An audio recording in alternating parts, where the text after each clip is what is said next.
Hello guys and welcome back to best car pics. MG ഈ അടുത്ത് അവരുടെ പുതിയ ZS എന്ന് പറയുന്ന SUV ഫേസ് ലിഫ്റ്റ് അൺവെയിൽ ചെയ്തിട്ടുണ്ടായിരുന്നു. ZS എന്ന് പറയുന്ന ഇന്റർനാഷണലി വരുന്നൊരു വാഹനമാണ്. നമുക്ക് ഇന്ത്യയിൽ ഇത് ആസ്റ്റർ എന്ന് പറഞ്ഞ മോഡലായിട്ടാണ് കിട്ടുന്നത്. പക്ഷേ അതിൻ്റെ ഇലക്ട്രിക് വേർഷൻ്റെ പേര് അവർ ZS EV എന്ന് തന്നെയാണ് വിളിക്കുന്നത്. പെട്രോൾ പവർഡ് വേർഷൻസ് ആണ് നമുക്ക് ആസ്റ്റർ എന്ന് പറഞ്ഞ ഒരു ഇന്ത്യ സ്പെസിഫിക് പേരിൽ വരുന്നത്.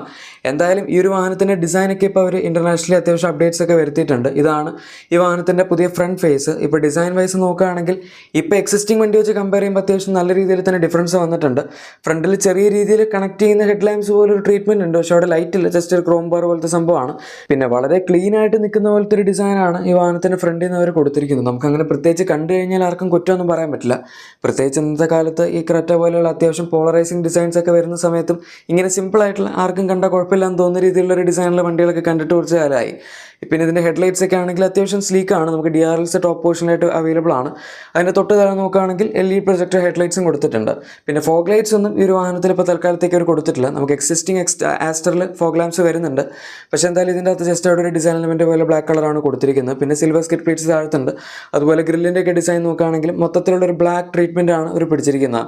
നമ്മുടെ ഹെഡ്ലൈറ്റ് കണക്ട് ചെയ്യുന്ന ഒരു ബാർ മാത്രമാണ് ആകപ്പാട് ഇതിൻ്റെ അകത്ത് ഫ്രണ്ടിൽ ക്രോമിൽ കൊടുത്തിരിക്കുന്നത്. പിന്നെ MG യുടെ ലോഗോവും ക്രോമാണ്, അത്രേ ഉള്ളൂ. പിന്നെ ഈ വണ്ടി ഒരു ഫേസ് ലിഫ്റ്റ് ആയതുകൊണ്ട് തന്നെ നമ്മൾ സൈഡ് പ്രൊഫൈലിൽ നോക്കുകയാണെങ്കിൽ അങ്ങനെ ഭയങ്കരമായിട്ടുള്ള ഡിഫറൻസ് ഇതിൻ്റെ ഡിസൈനിൽ തോന്നില്ല.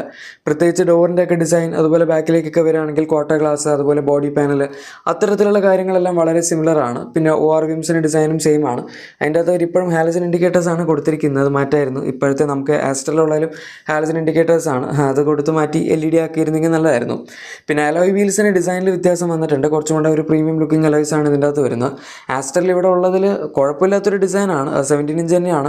ഇവിടെ ഇപ്പോൾ ഇതിൻ്റെ സൈസ് കൂടിയതായിട്ടൊന്നും പറയുന്നില്ല. അലോയ്സിൻ്റെ സൈസൊക്കെ 17 ഇഞ്ച് ആയിട്ട് തന്നെയാണ് മെൻഷൻ ചെയ്യുന്നത്. പക്ഷേ ഡിസൈൻ വൈസ് കുറച്ചുകൂടെ ബെറ്റർ ആയിട്ടുള്ളൊരു ഡിസൈനിലേക്ക് ഇത് പോയിട്ടുള്ളതായിട്ട് എനിക്ക് തോന്നി.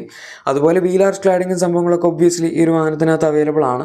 അതുപോലെ നമുക്ക് വിൻഡോ ലൈൻ്റെ താഴത്തുള്ളൊരു ക്രോം എലമെൻ്റ് ഉണ്ട്. പിന്നെ റൂഫ് റെയിൽസും പരിപാടികളൊക്കെ ഒബ്വിയസ്ലി അവൈലബിൾ ആണ്. അങ്ങനെ മൊത്തത്തിൽ നോക്കുകയാണെങ്കിൽ സൈഡ് പ്രൊഫൈലൊക്കെ വളരെ ഐഡൻറ്റിക്കൽ ആയിട്ട് തന്നെയാണ് നിൽക്കുന്നത്, ചെറിയ കുറച്ച് മൈനർ ആയിട്ടുള്ള അപ്ഡേറ്റ്സ് വെച്ച് കഴിഞ്ഞാൽ. പക്ഷേ റിയർ പ്രൊഫൈലിലേക്ക് വരുമ്പോൾ നമുക്ക് എവിടെയും കാര്യമായിട്ടുള്ള വ്യത്യാസം കാണാൻ പറ്റും. വീണ്ടും ഫ്രണ്ടിൽ പറഞ്ഞ പോലെ തന്നെ സത്യത്തിൽ ഫ്രണ്ടിനേക്കാൾ കുറച്ചും കൂടെ വളരെ ബേസിക് ആയിട്ടുള്ള ഒരു റിയർ ഡിസൈനാണ് ഇതിനകത്ത് കൊടുത്തിരിക്കുന്നതെന്ന് പറയും.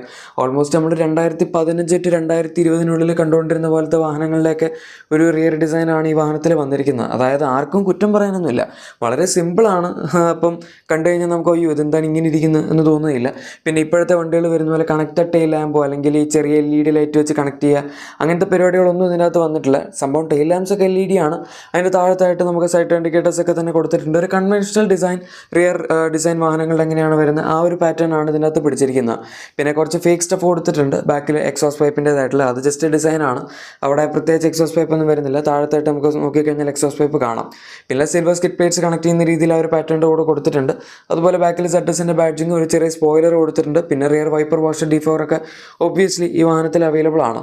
നിങ്ങൾക്ക് എങ്ങനത്തെ ഡിസൈനാണ്, ഇങ്ങനത്തെ വളരെ സിമ്പിളായിട്ടിരിക്കുന്ന റിയർ ഡിസൈനാണോ, അതിപ്പോൾ നമ്മൾ ക്രെറ്റയിലോ അല്ലെങ്കിൽ പുതിയ വണ്ടികളൊക്കെ കാണുന്ന പോലെ കണക്റ്റഡ് ടെയിൽ ലാംപ്സ് ഒക്കെ വരുന്ന വളരെ മോഡേൺ ലുക്കിംഗ് ആയിട്ടുള്ള ഒരു ഇത്തിരി പോളറൈസിംഗ് ആയിട്ടുള്ള ഡിസൈനാണ് താല്പര്യം എന്ന് തീർച്ചയായും താഴെ കമൻസിൽ മെൻഷൻ ചെയ്യുക. ഇനി ഇൻറ്റീരിയറിലോട്ട് കയറുകയാണെങ്കിൽ എക്സിസ്റ്റിംഗ് ആസ്റ്ററിൽ പോലും ആരും അങ്ങനെ കുറ്റം പറയാറില്ല. അതായത് നമുക്ക് നല്ല പ്രീമിയം ആയിട്ടുള്ള ഇൻറ്റീരിയേഴ്സ് ആണ് വരുന്നത്. ടോപ്പ് പോർഷനും അതുപോലെ നടുവിലത്തെ പോർഷനും ഒക്കെ നമുക്ക് ഫുൾ സോഫ്റ്റ് ടച്ച് മെറ്റീരിയൽസ് ആണ് കിട്ടുന്നത്. ആകപ്പാടെ ബോട്ടം താഴത്തുള്ള കുറച്ച് പോർഷൻ മാത്രമേ ഹാർഡ് ടച്ച് മെറ്റീരിയൽസിൽ വരുന്നുള്ളൂ. പക്ഷേ അത് നല്ല ക്വാളിറ്റിയുള്ള മെറ്റീരിയൽസ് ആണ്.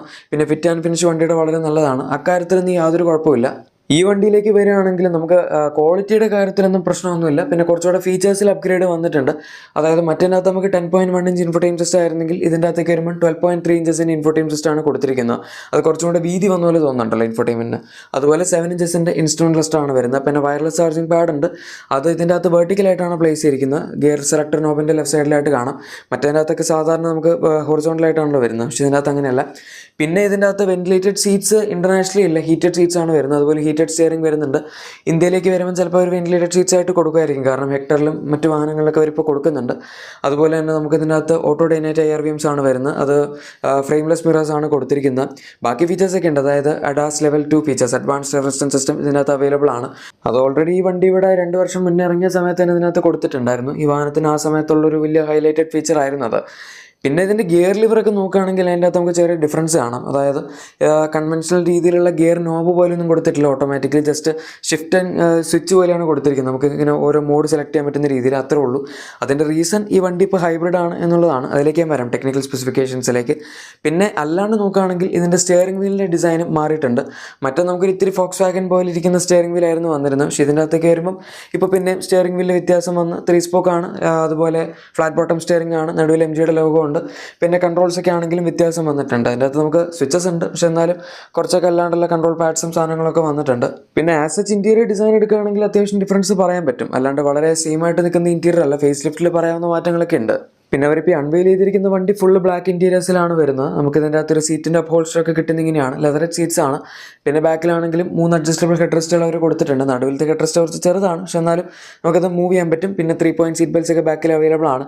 ഇൻ്റർനാഷണൽ അവർ കൊടുത്തിരിക്കുന്ന വണ്ടിയിൽ ബാക്കിൽ ആംറസ്റ്റ് വരുന്നില്ല, പക്ഷേ ഇത്തരത്തിലുള്ള കാര്യങ്ങളൊക്കെ ഇന്ത്യയിൽ എന്തായാലും പരിഹരിക്കും. കാരണം ഇന്ത്യയിൽ വരുമ്പം അങ്ങനത്തെ ഫീച്ചേഴ്സൊക്കെ ആൾക്കാർക്ക് വളരെ ഇമ്പോർട്ടൻ്റ് ആണ്. അതുപോലെ തന്നെ പാനോറാമിക് സൺറൂഫ് കൊടുക്കുക, ഇത്തരത്തിലുള്ള സാധനങ്ങളൊക്കെ ഒബ്വിയസ്ലി ഇന്ത്യയിൽ ചെയ്യും. പിന്നെ ഇൻറ്റീരിയർ കളർ ഓപ്ഷൻസിൻ്റെ കാര്യത്തിലാണെങ്കിലും നമുക്ക് കുറച്ചും കൂടെ ഓപ്ഷൻസ് ഉണ്ടാവാനുള്ള സാധ്യതയുണ്ട്. ഇപ്പോൾ തന്നെ കുറേ ഓപ്ഷൻസ് ഉണ്ട്. നമുക്ക് ബ്രൗൺ ഇൻറ്റീരിയേഴ്സ് കിട്ടുന്നുണ്ട്, അതുപോലെ ബ്ലാക്ക് ഇൻറ്റീരിയേഴ്സ് കിട്ടുന്നുണ്ട്, അങ്ങനെ ഓപ്ഷൻസ് ഉണ്ട്. അപ്പോൾ പിന്നെ ഇവരിപ്പം തൽക്കാലത്തേക്ക് കാണിച്ചിരിക്കുന്ന ബ്ലാക്ക് ആണെങ്കിലും നമുക്ക് കിട്ടുമ്പം ഇത്തരത്തിലുള്ള ഓപ്ഷൻസ് കണ്ടിന്യൂ ചെയ്തേക്കാം. പിന്നെ ടെക്നിക്കൽ സ്പെസിഫിക്കേഷൻസ് നോക്കുകയാണെങ്കിൽ ഈ വണ്ടി ഇൻ്റർനാഷണലി ഇപ്പോൾ അവർ ഡെബ്യൂ ചെയ്തിരിക്കുന്നത് ഹൈബ്രിഡ് പ്ലസ് എന്ന് പറയുന്നൊരു പവർ ട്രെയിൻ വെച്ചാണ്. സംഭവം ഇതിനകത്തൊരു 1.5 ലിറ്റർ നാച്ചുറലി ആസ്പിറേറ്റഡ് എഞ്ചിൻ ഉണ്ട്.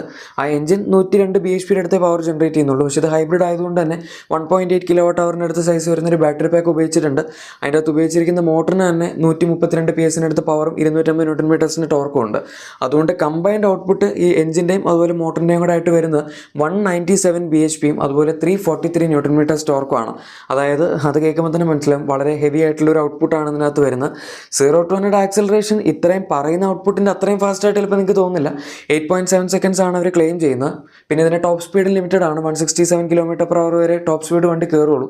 പക്ഷേ എന്നാലും 8.7 സെക്കൻഡ്സ് എന്ന് പറയുന്നത് അത്യാവശ്യം ഫാസ്റ്റാണ്. നമ്മളിപ്പം ഇന്നത്തെ കാലത്ത് വരുന്ന ടർബോ പെട്രോൾസൊക്കെ വെച്ച് കമ്പയർ ചെയ്യുമ്പോഴാണ് ഓൾമോസ്റ്റ് കമ്പാരബിൾ ആയിട്ട് തോന്നുന്നത്. അതും 150-160 bhp ഒക്കെ വെച്ച് വരുന്ന ഇപ്പോഴത്തെ ടർബോ പെട്രോൾസ് എടുക്കുകയാണെങ്കിൽ ഇതിനേക്കാൾ ഒരു ഇത്തിരിയും കൂടെ ഫാസ്റ്റായിട്ട് അതിന് ചിലപ്പോൾ കയറാൻ പറ്റും. നമ്മുടെ വെർണയൊക്കെ ടർബോയിൽ നോക്കുകയാണെങ്കിൽ കുറച്ചും കൂടെ ഫാസ്റ്റാണ്. അതുപോലെ സെൽറ്റോസ് ടർബോ മാനുവലൊക്കെ എടുക്കുകയാണെങ്കിൽ കുറച്ചും കൂടെ ഫാസ്റ്റാണ്.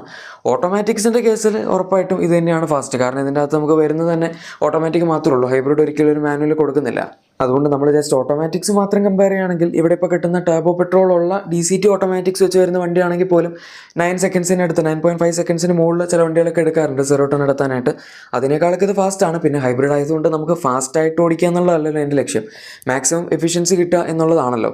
എന്തായാലും നോക്കാം. ഇതിപ്പോൾ ഈ പവർ ട്രെയിൻ ഇന്ത്യയിലേക്ക് വരും, ഇന്നുവരെ കൺഫേം ഒന്നും ആയിട്ടില്ല. അവരിപ്പോൾ ഇൻ്റർനാഷണലി ഇങ്ങനെ ഇറക്കിയിട്ടുണ്ട് എന്നുള്ളൂ. നമുക്ക് ഇന്ത്യയിൽ എന്തായാലും ആസ്റ്ററിലും കൂടെ ഹൈബ്രിഡ് വരികയാണെങ്കിൽ നല്ലൊരു ചോയ്സ് ആയിരിക്കും. കാരണം ഓൾറെഡി ഗ്രാൻഡ് വിറ്റാരിലും ഹൈറൈഡിലും മാത്രമാണ് നമുക്ക് ഹൈബ്രിഡിൻ്റെ ഓപ്ഷൻ കിട്ടുന്നത്. ബാക്കി വണ്ടികളെല്ലാം ടർബോ പെട്രോൾ ആയിരിക്കും, അല്ലെങ്കിൽ NA പെട്രോൾ ആയിരിക്കും. അതൊക്കെയാണ്. ഈവൻ ഇപ്പോൾ കിട്ടുന്ന ആസ്റ്ററിലാണെങ്കിൽ പോലും നമുക്ക് 1.3 ടർബോ 1.5 NA ആണ് വരുന്നത്. എന്തായാലും നോക്കാം. ആദ്യം MGയുടെ വിൻസോർ EV ആയിരിക്കും വരുന്നത്, അതിനുശേഷം ഇത് വരുള്ളൂ. ഈ വീഡിയോ ഇഷ്ടപ്പെട്ടെങ്കിൽ like and subscribe and share ഒക്കെ ചെയ്തേക്കാം. നമുക്ക് മറ്റൊരു വീഡിയോയിൽ കാണാം. Thank you for watching my video and good bye.